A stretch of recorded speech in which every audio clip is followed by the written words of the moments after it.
Hechos 5:17 dice: entonces, levantándose el sumo sacerdote y todos los que estaban con él, esto es la secta de los saduceos, se llenaron de celos. Los saduceos y los sacerdotes siempre fueron amigos. Versículo 18: y echaron mano a los apóstoles y los pusieron en la cárcel pública. Versículo 19: mas un ángel del Señor, abriendo de noche las puertas de la cárcel y sacándoles, dijo: id y puestos en pie en el templo, anunciad al pueblo todas las palabras de esta vida. ¿Qué había pasado? ¿Por qué los metieron en la cárcel? Porque ellos estaban predicando la palabra de Dios, estaban predicando el evangelio. Entonces se pusieron celosos los líderes religiosos, pues, porque ya la gente salía del judaísmo y se venía al cristianismo, y les metieron a la cárcel. En la cárcel, ¿qué pasó? Un ángel del Señor, abriendo de noche las puertas, los sacó y les dijo: huyan. Así les dijo: no, vayan al templo. El templo era como decir la plaza. No era un templo como nosotros. El templo era un lugar público allí, un lugar donde todos los judíos iban. Y anunciad al pueblo todas las palabras de esta vida. Sigan predicando. Entonces miren que ellos estaban sufriendo por predicar, estaban llevándoles a la cárcel por predicar el evangelio. Pero qué interesante, Dios mismo les dice: yo les respaldo, sigan predicando el evangelio. El ángel los sacó y les dijo: vayan en el templo allí donde está toda la gente y anuncien al pueblo, no a los creyentes solamente, no a los discípulos, hagan un grupo cerrado, sino al pueblo. Sigan predicando el evangelio, anuncien en las palabras de esta vida. Así que vemos que para Dios mismo la predicación de la palabra es una prioridad, tanto así que Él les respalda de esta manera. Hechos capítulo 5 versículos 27, 28 y 42: cuando los trajeron, los habían encontrado predicando, los presentaron en el concilio, y el sumo sacerdote les preguntó. Noten cómo se expresa este sumo sacerdote: ¿no os mandamos estrictamente que no enseñaseis en ese nombre? Y nota lo que dice. No sé si exagera o los quiere acusar mucho, pero él dice: y ahora habéis llenado a Jerusalén de vuestra doctrina. Queréis echar sobre nosotros la sangre de ese hombre. ¿Qué habían hecho ellos? A pesar de que les habían prohibido, ellos ¿qué seguían haciendo? Predicando el evangelio. Y según las palabras del propio sacerdote, ¿qué habían hecho? Habían llenado, ¿qué dice? A Jerusalén de vuestra enseñanza. Doctrina significa enseñanza, lo que ellos predicaban, lo que ellos anunciaban. Tremendo, ¿verdad? Es decir, para ellos era una labor fuerte, era una labor incesante, era una labor que no se podía parar. No importa el sufrimiento, no importa la angustia que ellos pasaban como creyentes, no importa la cárcel inclusive o la oposición de la gente, ellos seguían llevando adelante el evangelio. Dios les respalda, les dice: sigan haciéndolo. Y aquí el propio sumo sacerdote dice: ustedes han llenado a Jerusalén de su doctrina. ¿Cómo lo habían hecho? Versículo 42, más adelante, ¿qué dice? Y todos los días en el templo y por las casas no cesaban de enseñar ¿a quién? Y predicar ¿a quién? ¿A quién? A Jesucristo. El templo era un lugar público. No es como ahora, que cada uno de nosotros tiene un edificio y no nos metemos al edificio de la otra congregación o de la otra porque es de otro grupo, así, no nos metemos nosotros. No, el templo allí era un lugar público, era como decir la plaza de armas. Todos querían ir al templo, visitarlo, mirarlo, habían negocios alrededor. Era, salvando las distancias, era como decir un mall, así, ¿no? Algo que siempre había gente, siempre estaba la gente ahí, ¿no? Algunos por adorar, otros por negocio, pero el templo era un lugar público. Cuando dice todos los días en el templo, no vayan a pensar que estaban haciendo culto.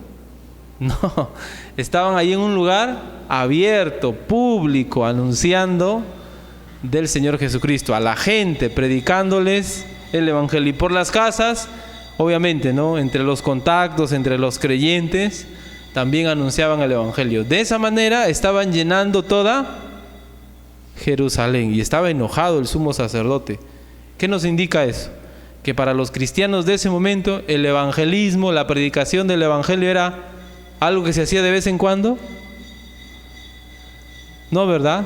Era algo que se hacía todo el tiempo, constantemente, independientemente de las circunstancias. Para ellos era muy, muy importante, muy prioritario. Llegamos a Hechos, bueno, ya lo leímos, Hechos capítulo 6. Noten, Hechos capítulo 6, conocemos la historia aquí. Hubo un problema en la iglesia. Ellos también tenían una como práctica ayudar entre ellos a los necesitados. Las viudas, como lo he dicho en otras enseñanzas, eran personas que tenían que no tenían recursos, las viudas en lo general, ¿no?, salvo que tengan hijos, etcétera. Pero las viudas por lo general eran consideradas gente desamparada, así como los huérfanos. No es como ahora que hay apoyo social, etcétera. No era así. Así que los cristianos procuraron ayudarse entre ellos, vendían sus propiedades, ¿se acuerdan? Y había recursos para ayudar a las viudas. Y en Hechos capítulo 6 hubo un problema en cuanto a ese trabajo. Versículo 1, acuérdense que para ese momento son como 10,000 en aquellos días. Como creciera el número de los discípulos, hubo murmuración de los griegos como para los hebreos, de las viudas de aquellos eran desatendidas en la distribución diaria. Los judíos griegos se enojaron contra los judíos hebreos porque parecer había favoritismo. Versículo 2, los 12 hicieron una sesión. Los apóstoles, que eran la autoridad en ese momento, dijeron: no es justo que nosotros dejemos la palabra de Dios para servir a las mesas. Otra vez, servir en el templo no es menos, pero toda organización en una congregación debe apuntar a la predicación, debe apuntar a la exposición de las Escrituras. Cuando nosotros nos organizamos y nuestra organización limita la predicación, por ejemplo, cuando nos dicen: ya, pastor, tienes 15 minutos nomás para predicar porque el juego se ha pasado, eso está mal. ¿Me dejo entender? Porque toda organización y todo programa debe apuntar ¿a qué? A la exposición de las Escrituras. Estuvo bonito el programa, ¿por qué? El especial, que esto, que el otro, pero nadie menciona, nadie se acuerda, nadie tuvo, o el pastor enseñó mal, o se durmieron. Pero el punto es que todo debe apuntar a la exposición, a la predicación de la palabra de Dios. Y ahí había un problema, ¿no? Y los apóstoles dicen: miren, no debemos mantener la predicación. Y si como son tanta gente, nosotros vamos a descuidarlo. Versículo 3. Buscad pues, hermanos, entre vosotros a 7 varones de buen testimonio, llenos del Espíritu Santo, de sabiduría, a quienes encarguemos este trabajo. Y nosotros persistiremos en la oración y en el ministerio de la palabra. Agradó la propuesta a toda la multitud. Versículo 5. Y eligieron a Esteban, varón lleno de fe, del Espíritu Santo, a Felipe, a Prócoro, a Nicanor, a Timón, a Parmenas y a Nicolás, prosélito de Antioquía, a los cuales presentaron ante los apóstoles, y quienes orando les impusieron las manos. Hasta ahí recién escogen diáconos, y eran 12 apóstoles, 12 personas a cargo, y ya les quedó grande la tarea, así que ellos decidieron tener más ayudantes, ¿verdad? Para que ellos puedan seguir, ¿qué cosa? Predicando, puedan seguir impulsando el ministerio de la palabra. Una vez que se organizaron mejor, ¿qué pasó? Versículo 7, ¿qué dice? Crecía la palabra del Señor. El número de los discípulos se multiplicaba grandemente en Jerusalén, y también muchos de los sacerdotes obedecían a la fe. La organización que nosotros debemos tener, debemos seguir mejorando, siempre debe apuntar a la exposición, a la predicación de la palabra, porque es una prioridad.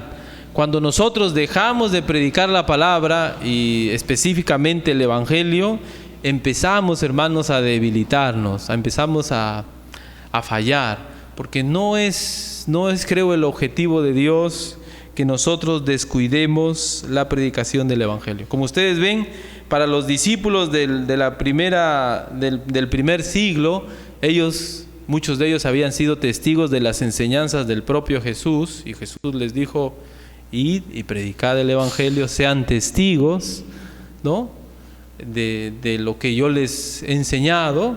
Ellos se esforzaban en hacerlo, porque era su rol, era su labor. Ellos estaban esforzándose en predicar, en llevar adelante el mensaje del Evangelio. Nosotros, hermanos, no debemos descuidarnos también. Nosotros también debemos esforzarnos, poner como prioridad la predicación en nuestra vida, en nuestra familia. ¿Hace cuánto que no hablamos del Evangelio en nuestros hogares, por ejemplo? ¿Hace cuánto que nuestros hijos están expuestos a las cosas de este mundo? A los juegos, a la televisión, en este tiempo de pandemia, más todavía al internet. Pero ¿cuántos de nosotros estamos exponiendo a nuestra familia ante la predicación de la palabra? Y puede ser, ¿no?, que nosotros nos quejamos del comportamiento, cómo está nuestra familia, pero ¿qué esfuerzo estamos haciendo para alcanzarles con el Evangelio? ¿Qué esfuerzo estamos haciendo para presentarles a Dios? Para ellos era una prioridad. Ellos se consideraban testigos de Cristo. Cristo los había venido preparando todo el tiempo, y ellos ahora están en ardua labor. Y se organizan para poder llevar adelante el mensaje de la palabra de Dios. Se organizan para poder llevar adelante la palabra de Dios. Miren, por favor, Hechos capítulo 8, versos 1 al 8. Luego que murió Esteban había sido apedreado. Noten lo que dice la palabra de Dios en Hechos 1, del 1 al 8. Dice: y Saulo consentía en su muerte. Saulo estaba de acuerdo que Esteban haya muerto.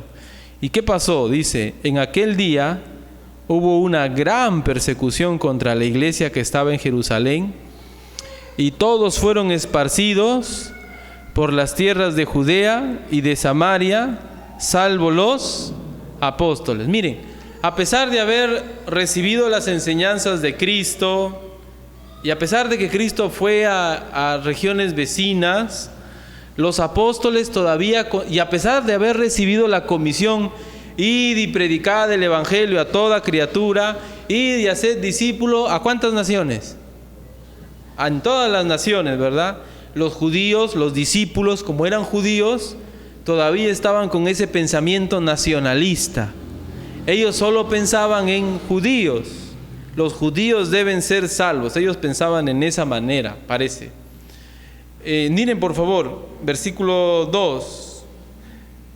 Fueron esparcidos, dice el versículo 1, por tierras de Judea y de Samaria. Los apóstoles solo se quedaron en Jerusalén. Versículo 2.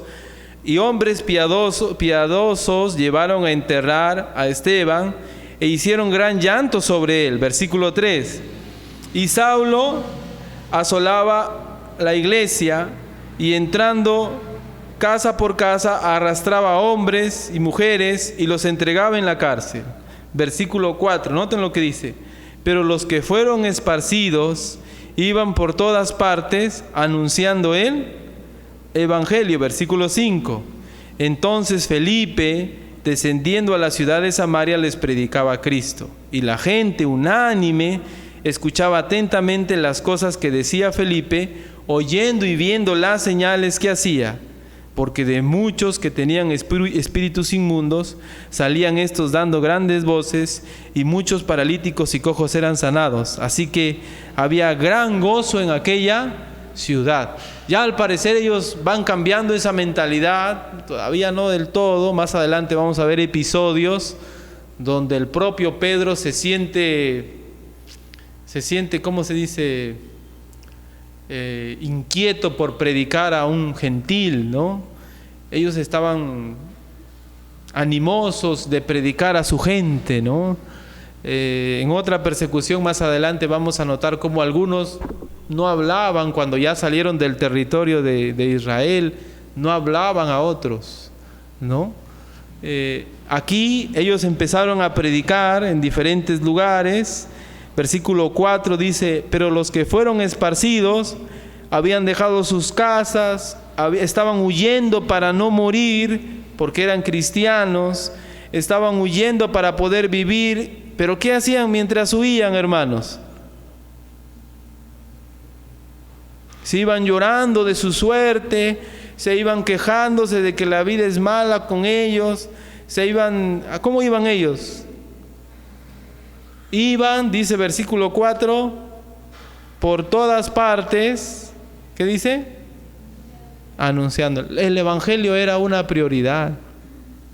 No era algo que se hacía cuando podían, cuando querían, si les daba la gana, si les nacía. No, el evangelio es una prioridad en la vida del creyente. Y aún en medio de circunstancias difíciles, no debemos dejar de predicar. Nuestra organización debe apuntar a la predicación del evangelio. Nuestra vida, nosotros mismos debemos esforzarnos por crecer espiritualmente para poder seguir predicando mejor. Puede ser que lo que nos desanima es nuestra vida, pues tenemos que cambiar.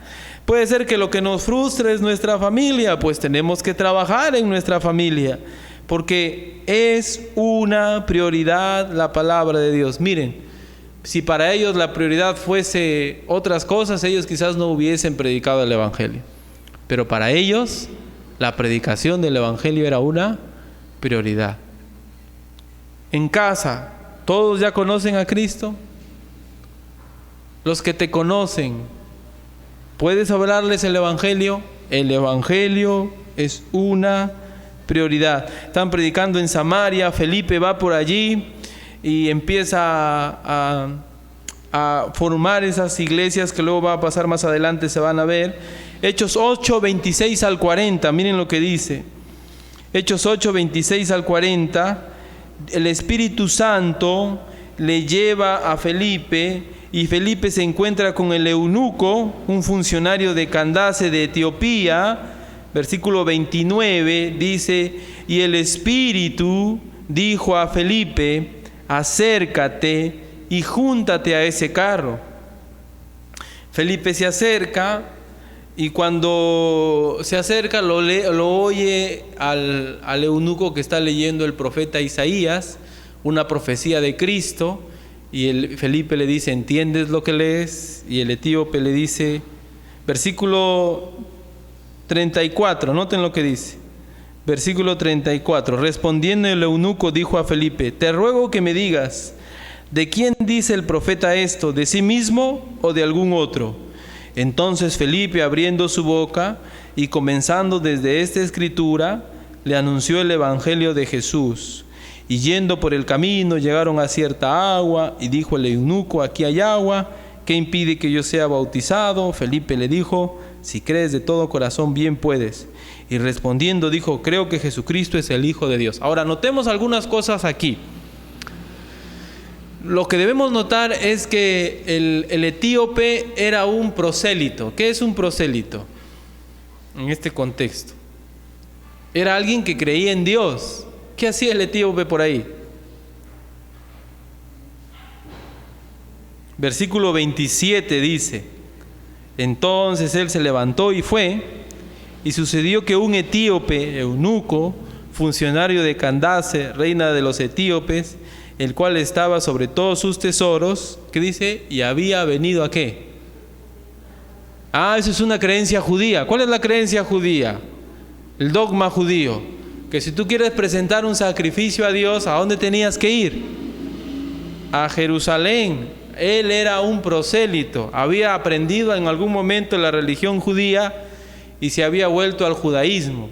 Y desde donde estaba, él tenía el dinero también y iba a Jerusalén para adorar.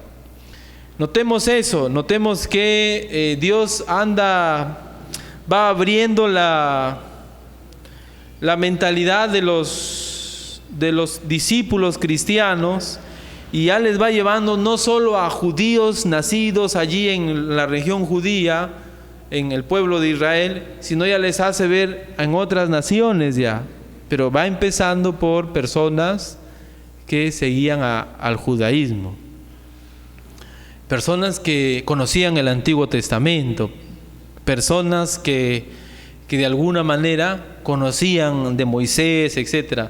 No lo interpretaban a la luz de Jesucristo, por eso llegaban los apóstoles y lo hacían, pero ya eran personas con las cuales tenían un contacto. Más adelante vamos a ver a Pablo haciendo eso también, ir a una ciudad. ¿Y a dónde iba Pablo primero? A las sinagogas. ¿Quiénes se reunían en las sinagogas? Judíos, pero también seguidores del judaísmo. Era más fácil hablar de Dios con alguien que ya tenía un conocimiento de Dios, al parecer, o su deseo de él, su voto era ir primero a los judíos o a los creyentes en el judaísmo.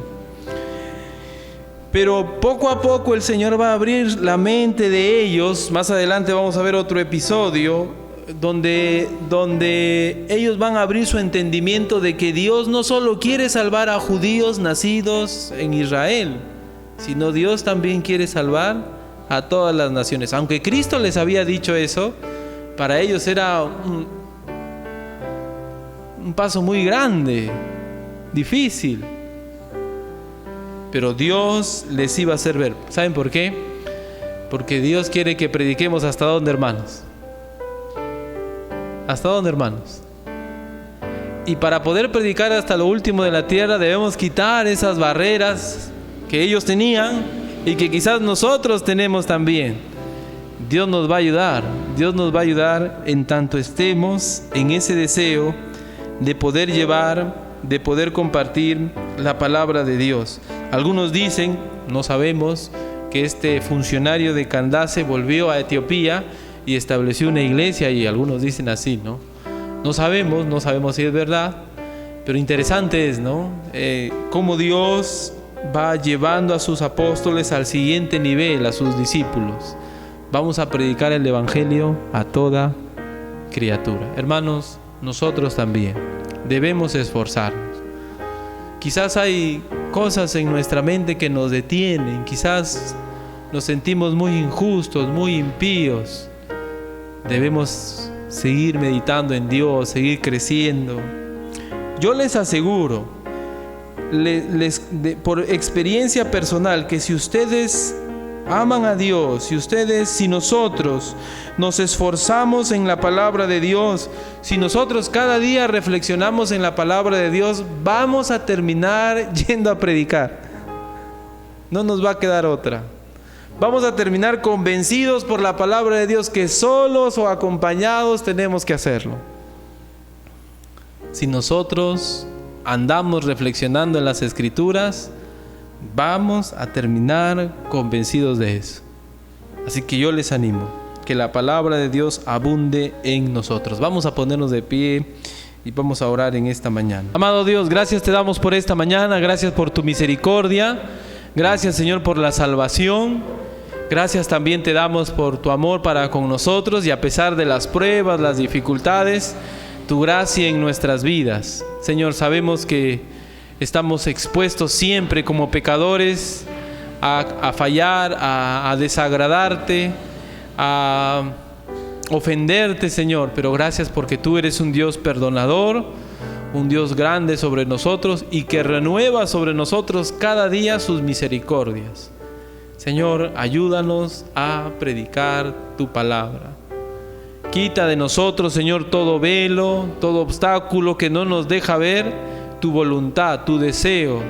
Nuestro Señor Jesucristo estuvo aquí en esta tierra presentando a todos el evangelio, el reino de Él, presentándose a sí mismo como el Mesías, como el Salvador. Ayúdanos, Señor. Enseñó a sus discípulos, a todos los que le seguían, a hacer lo mismo, y les mandó a hacer ello. Y ese mandato llega hasta nosotros, y nosotros no podemos dormirnos, Señor, no podemos relajarnos. debemos, Padre, hacer de la predicación de tu palabra una prioridad en nuestras vidas. Que nada nos estorbe.